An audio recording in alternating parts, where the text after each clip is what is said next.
welcome back to Adventures in Advising, the podcast about academic advising. It was about a year ago or so that Matt and I interviewed and talked through this AI stuff, maybe for the first time. I think that was the first time. Wasn't it, Matt? Yeah, the two of us doing it. Yeah, and we actually had a little fun. We've had quite a few episodes, but last year we were interviewed Santa GPT, Right. Santa voice mode at Chat GPT. We quote unquote interviewed regular Chat GPT about academic advising. Sure.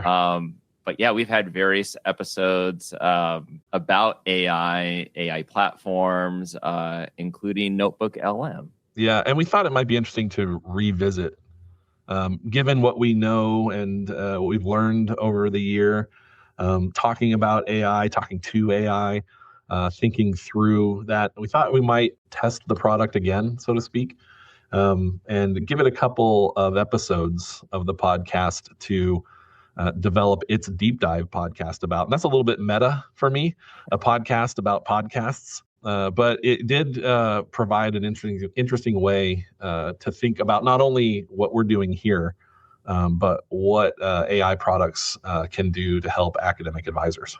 Yeah, and if you're interested in wanting to check out that original episode, that was back in April of 2025, so episode 124. I guess this is a good point to say, just like we did on the last one, we are not sponsored by Google. We're not endorsing or promoting NotebookLM. This is just an episode, created to purely have some fun, test out an AI platform, and maybe spark some conversation. Absolutely.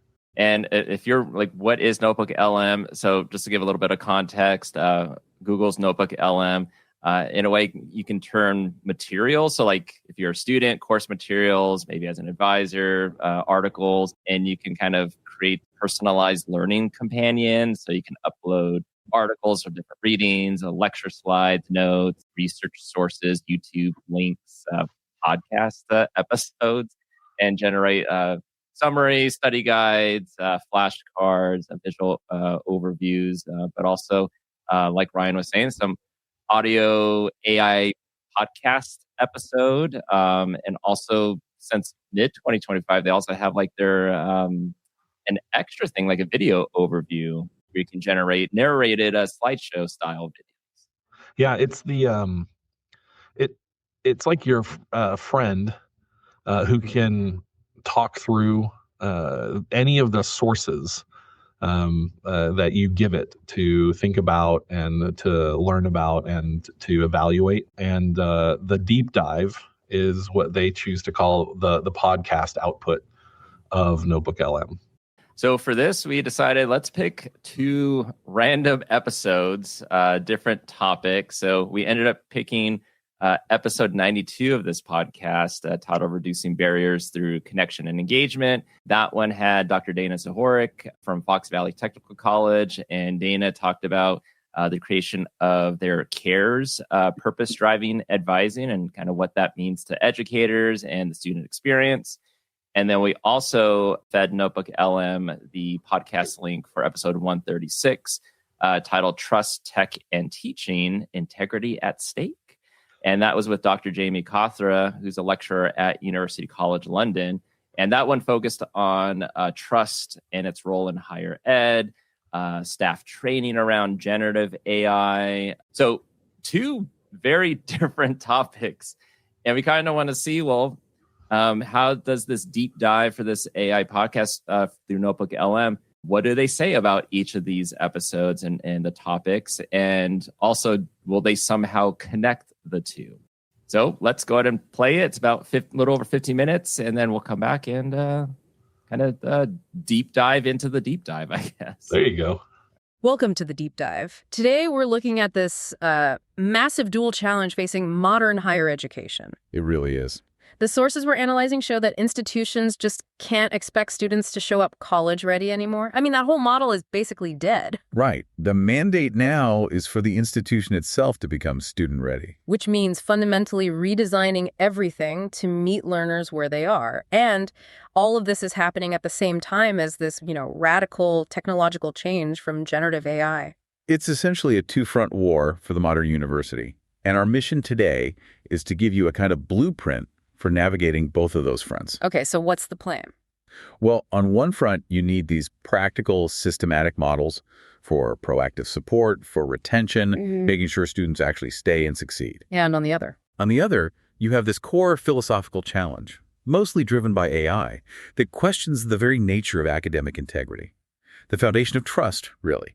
So we're going to synthesize material that gives us a model for that robust support and also explores the conditions you need to foster honesty in this complex new reality. And for that, we have some really powerful insights today from Dr. Dana Zahorik on systematic retention using models like CARES, and then from Dr. Jamie Kothra on the dizzying dynamics of trust and GenAI. And the goal is to connect them. Exactly. We want to show you how institutional structure directly impacts student support and how that philosophical alignment, that trust, impacts academic integrity. So let's start with that foundational shift, right? This move to being student ready. Yeah, and Dr. Zahorik's philosophy on this is so personal. It's really relatable. She shares this story about how she was a high-achieving student in high school, a 3.8 GPA, third in her class. All the signs of being college ready. Right. But she walks into her first college semester and earns a disastrous 2.0 GPA. And that's the perfect illustration of what happens with the hidden curriculum of college.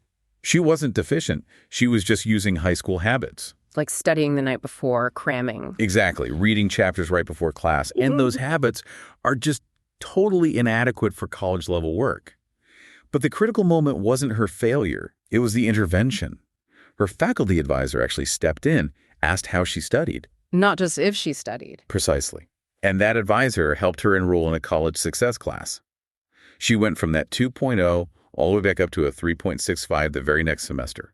That turnaround is a testament to early intentional support. So if the problem isn't that students aren't smart enough, but that they just don't have the right tools, what does being student-ready actually look like in practice? Well, it means moving away from that old gatekeeping mentality.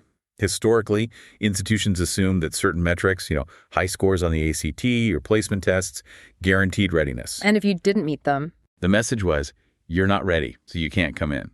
The student-ready model completely flips that. It says, okay, you're here now, and we are going to provide tailored support to help you get the skills you need. So things like actual study skills. Yeah, teaching things like the Cornell note-taking system, time management techniques, and even those soft skills that are so critical, like how to draft a professional, respectful email to your professor when you have a problem. To see this model in action, we have to look at where Dr. Zahorik developed this, which is Fox Valley Technical College, FTTC. And that context is so important. It really is. It's a 2-year public college in Wisconsin, and the demographic they're dealing with. The average student age is 24. So we're not talking about traditional 18-year-olds straight from high school. No, these are non-traditional learners. Most are part-time, they're juggling full-time jobs, families, just complex lives. They face these huge logistical and financial barriers that have nothing to do with the academic potential. And the institutional buy-in here is key. This wasn't just some small pilot program. The College Board approved a $1 million budget for a new counselor and 3 more advisors. Wow. Yeah, to significantly reduce that advisor-to-student ratio. And that investment, that's the statement. It shows they see proactive advising not as a chore, but as their primary retention strategy. And all that led to the framework we need to dig into, the CARES model. Okay, so this is where we get into the nuts and bolts. Let's walk through that CARES acronym. Right. So the C is for connect and engage, and it's all about early access. In this model, advising starts at the point of inquiry. The very first moment someone reaches out? The very first moment. They have a policy of no dead ends for student help. They make sure students know who their assigned person is right away. The whole goal is approachability. I loved the example they gave. The Corgi postcard. Yes, an advisor named Lindsay Fox sends out these casual welcome postcards with a picture of her Corgi on them. It sounds so small. But it's huge. That kind of personalization is crucial for a student who might otherwise feel completely lost in a big institution. It immediately addresses that fear and anonymity that causes so many students to drop out. Okay, so that's C. What about A? So A is for access, group planning, and exploration. And this involves a tool called the Master Advising Plan, or MAP. It's optional, but they found that the most successful students complete it. And what does it do? The MAP asks students to rate their certainty about their career choice on a scale of 1 to 10. And if a student rates their certainty as anything less than a 10, it triggers an intervention. That's a really clever triage mechanism. It uses their own self-reflection to generate the need for support instead of, waiting for a bad grade to signal a problem. Precisely. If they say 7 out of 10, advisors proactively refer them to job shadowing or connect them with faculty advisors who serve as career mentors. The faculty aren't just teaching. They're integral to career exploration. Let's talk about the reducing barriers and utilizing referrals. I get the feeling this goes way beyond the academic. Oh, it absolutely does. The MAP includes this checklist on factors affecting college success. And we're talking about basic needs here. Like transportation. Transportation issues, access to reliable childcare for single parents, housing stability. Completing this checklist automatically flags students who need case management, not just course selection help. It acknowledges that, you can't focus on calculus if you don't know who's watching your child. And the policy changes they made, they seem almost revolutionary. You mentioned a $700 book stipend. How does that work? It challenges a massive traditional barrier. Most financial aid, it gets dispersed after the semester starts, which means students have to somehow float the cost of textbooks for weeks or just go without. Which puts them behind from day one. Exactly. FTTC changed the policy to provide a $700 stipend several weeks before the semester begins. That immediate cash reduces so much financial pressure right when they need it most. It's the institution challenging its own bureaucracy for the sake of the student experience. That is such a powerful demonstration of being student ready. But I do have to ask, this level of personalized care, the corgi postcards, the case management, it sounds incredibly resource intensive. Can a model like CARES truly scale to a massive public university with, say, 50,000 students? That is the friction point. Yeah. And the source material suggests that while the intensity might have to change, the philosophy has to scale. The structure, the MAP, the communication calendar, that early connection, those are scalable systems.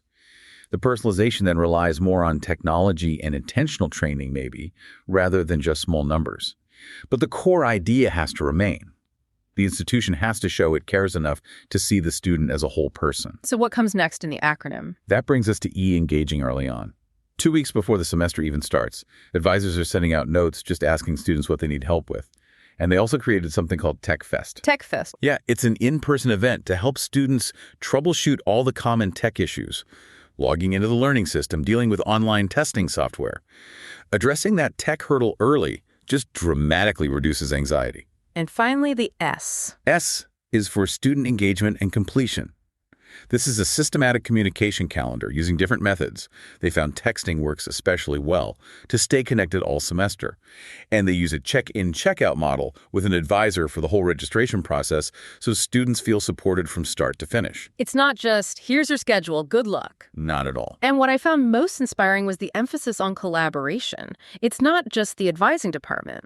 The source cited a case where a maintenance staff member assisted a non-English speaking student with a crucial issue, an issue that might have otherwise led to that student just leaving. Right. The CARES model requires the entire institutional culture to shift. It's a truly holistic support system. But, as we established, these very human-centric systems are now running headlong into this radical challenge of generative AI. Exactly.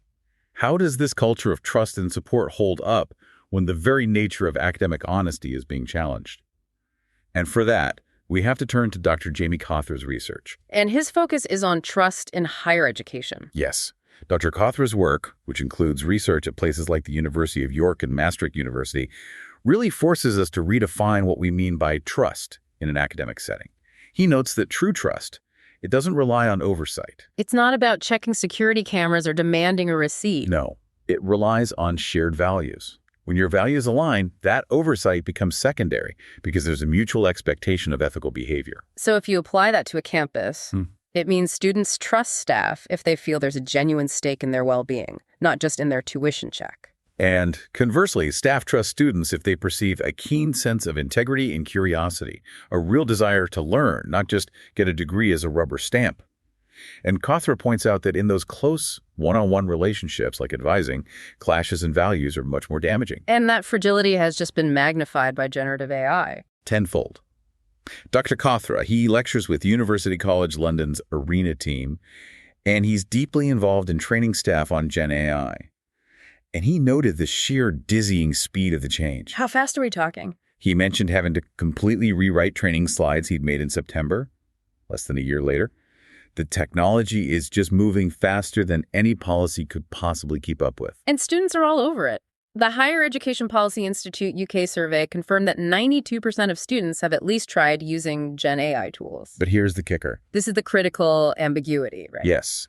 Only about 2/3 of those students could agree on a single appropriate use, which was using the tool to help explain and understand concepts. So you have this widespread adoption coupled with genuine confusion about the rules. And that, as Kosser puts it, creates a powder keg risk. And this leads right into the security myth that so many teachers hold. The belief that they can reliably spot AI-generated content. Which they can't. The reality is, they can't. GenAI detectors do not work. They're unreliable, and they often flag predictable writing, which disproportionately hurts students who have English as an additional language. This is where it gets really interesting and, frankly, a bit ironic. The source material cited an example where the U.S. Declaration of Independence was put through a common AI detector. It was rated as 2/3 GenAI. The foundational document of American democracy flagged as plagiarism. Wow. That finding should send shivers through every assessment committee. It just proves that trying to detect AI use with technology is futile, and it actively risks penalizing honest students. So that default institutional response, trying to constantly redesign assessments to stay one step ahead of AI. It's Sisyphean. It's exhausting. It's ineffective because the AI's capabilities change too quickly. So if detection is failing and redesigning assessments is impossible, where is the leverage point for maintaining integrity, for fostering that shared value system? For that, we turn to fraud deterrence literature, specifically something called the fraud triangle. It's a great framework for academic misconduct. It says you need 3 things for fraud to happen: pressure, opportunity, and rationalization. Okay, break those down. Pressure is the external stress: rising cost of living, high workloads, overassessment. Opportunity is easy access to GenAI, online learning environments. And that's pretty much impossible to remove in the modern age. So that leaves rationalization as the key leverage point. Rationalization is the story a person has to tell themselves that cheating is all right or that it's justified. And this massive uncertainty among students about what's okay to do with AI is a summary cheating. Is proofreading okay?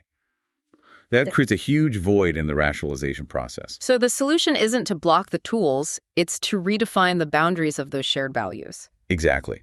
The only effective way to address that rationalization void is through clear, open, honest dialogue with students about the expectations and, crucially, the why behind them. It has to go beyond just a line in the syllabus. It has to. It must address, what value are we expressing by asking you to do this task in this particular way?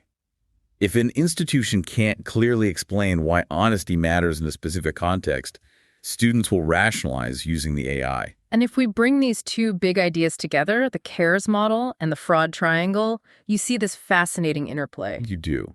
The proactive CARES model is structurally designed to address 2 legs of that triangle. How so? Well, the support services in CARES actively work to reduce pressure by offering financial aid early, childcare resources, and they decrease opportunity by providing skills training and tech vests, which removes excuses for falling behind.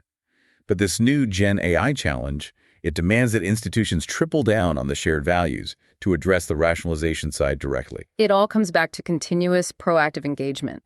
It's the polar opposite of passive oversight. Dr. Zahorik had this powerful quote from 2008 that is just so relevant today. What was it? Advising students is similar to tending a fire. The fire goes out when unattended. That proactive engagement, whether it's a corgi postcard or a transparent talk about AI ethics, that's what keeps the fire of integrity and success burning. And that's the final synthesis. Institutions have to continuously ask students what they need, not just make assumptions, to ensure that all their resources, whether it's a model like CARES or a new Gen AI policy, are actually useful. That continuous feedback loop is what reinforces the trust you need to reduce rationalization and foster shared values. So we've covered the practical strategies for institution support and the philosophical shift you need to maintain integrity in this rapidly changing environment. You really have a blueprint now for systemic change, for moving from passive expectations to a proactive partnership. And here is a final provocative thought for you to consider. If a university successfully implements a truly student-ready model framework built on transparent shared values, one that radically reduces that external pressure and those logistical barriers like the CARES model tries to do. Does that inherently make the assessment integrity challenge from GenAI easier to manage? Or are these two distinct battles destined to remain separate forever? Something to think about. How much does institutional support truly influence a student's decision-making when it comes to academic integrity? Ponder that connection. And keep applying what you've learned to your own work. Thanks for diving deep with us. So that was a lot to listen to. I don't know if NotebookLM has a limit criteria where you can choose how long or how short. But if you made it all the way through, congratulations. That might be the first time you've listened to two robots talk about a podcast on a podcast that they made. Well, maybe next time we'll feed it like a 5-minute audio clip and then see if it does another 15-minute deep dive. Well, one of the things that I found interesting was just structurally the approach of the podcast. Having done a few now, myself, and the way that my brain conceives of our approach, like I definitely saw the model, that is like, let's give you the general introduction to the topic that we're going to be covering in the episode, and a little bit of banter, a little bit of fun, and then let's tie this up at the end. Definitely knew when I was in the listening to their summaries of the episodes, and started obviously in our preparation for this to listen for, okay, well, where are they going to make the two meet? Mm-hmm. And I found the way that they did that pretty interesting. Yeah, I mean, if you're just kind of listening to it and passively, like the transition to like from them talking about Dana's episode and the CARES model to going into Jamie and talking about trust and AI, it very much seemed like a seamless transition. It was just essentially like one sentence. Oh, now let's go and talk about this. I mean, again, before we played this, it was like we mentioned, it was two very distinct topics, really have nothing to do with one another, but they were able to, in a way, make it work.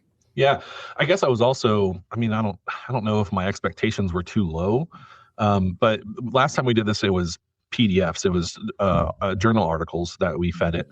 So I was kind of curious if it would get distracted by the fact that hosts were a part of the podcast.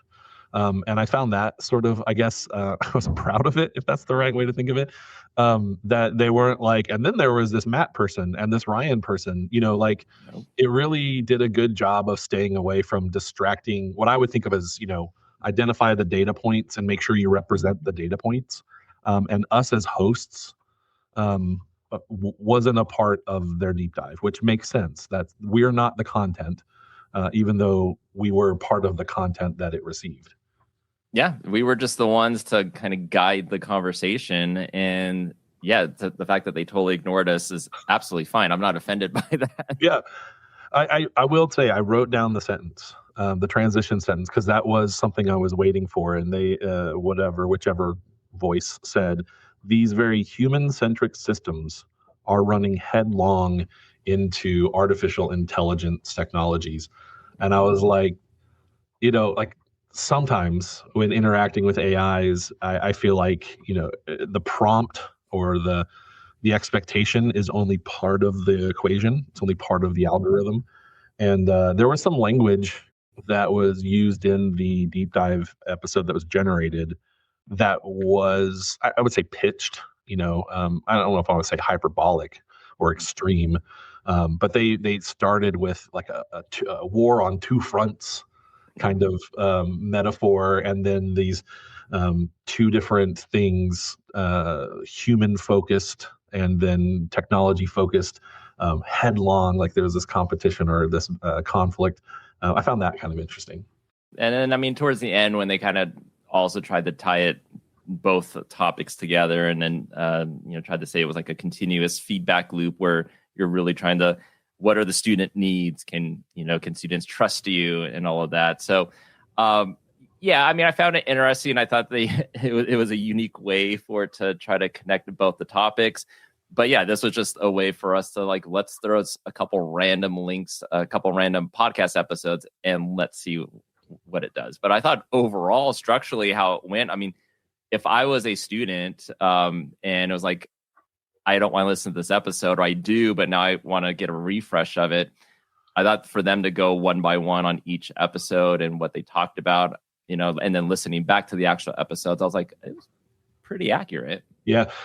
So Matt, you generated that podcast. What do you remember what the prompt exactly was? Did you ask for them to find a synthesis of the two?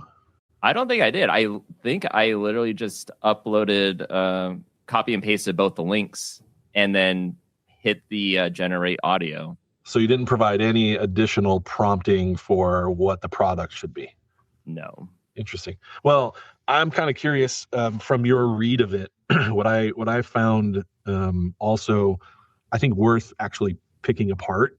Like if I were to have done this and the summaries of the episodes, I'd listened to the episodes. I was part of one of them. Like I knew what we had talked about, and it was good to get that refresher in the deep dive when the hosts summarized the episodes. But that synthesis was of interest to me. And what their claim is that the CARES model addressed two sides of the fraud triangle that Jamie talked about.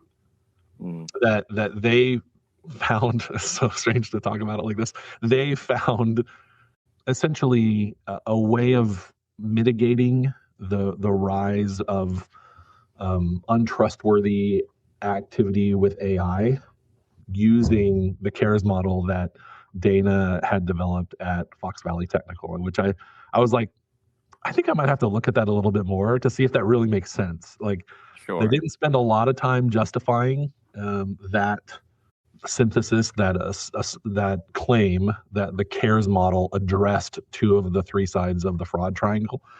So it actually made me want to go back and be like, does that even line up? Does that make sense? But this could be maybe something that's where we might be more creative, where it's like, let's throw two random things and see if AI finds a connection, and then maybe we explore it more and be like, oh, that makes sense, or no, that totally does not make sense. But maybe it leads to some out of the box thinking. Yeah, absolutely.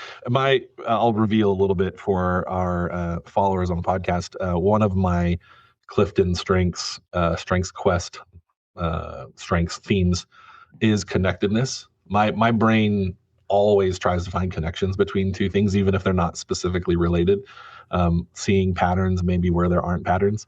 And so when they said that, I was like, dang it, I didn't think of it that way. Yeah. So maybe it was a little pride that got me there. I mean, I would imagine that we know students do use this. Academic advisors, advising professionals, think this is something that they could use. Oh, absolutely. I do I do have that voice of caution in my head saying, like, it may have skipped some things in an attempt to take a 45 to 60-minute podcast episode and distill it down into a 15-minute deep dive. It may have breezed past something that really is important simply because it was trying to be economical with the content or whatever. So I think if I were a student, I would want to be careful to make sure I didn't miss something important. And if I were an advisor using it, I would absolutely want to make sure that I was following along with whatever quote unquote document it was fed or documents, just to make sure that there weren't any gaps that just happened to be missing. And again, in its attempt to reduce.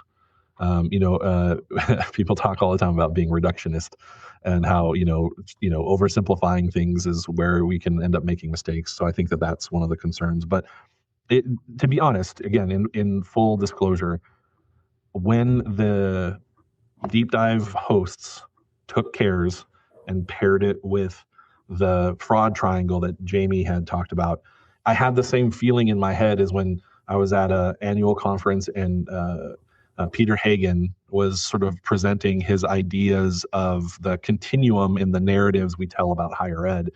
And he had this sort of, straight line, sort of polar approach to understanding them.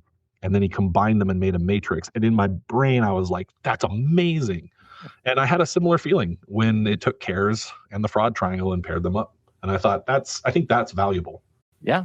I mean, and off the topic of the audio overview, I mean, the fact that NotebookLM also has like the video kind of overview. So if you're more of that visual person and maybe want more kind of like slideshow-esque type of viewing, yeah, now you have that. I mean, the video. So we also use this to put the link for just the general link to our Buzzsprout website and the podcast, and then it generated a like a short video overview that now is on. If you go to our YouTube channel, it's our trailer video that's there, and it was just something cool. I was like, to me, I'm like, anything that's new, let's play around with it and see what's up. But yeah, I guess that gets us kind of towards the end of this episode. Any last words for this? Well, if you've never checked out NotebookLM before, and you've been wondering about a way of interacting with content, whether it's scholarship of academic advising, your own sort of documents, whether it's your websites or reports or other things, I think it could be really fascinating to give it to NotebookLM and say, what do you see here? And you might have something revealed to you that you had never considered. Great way to end it.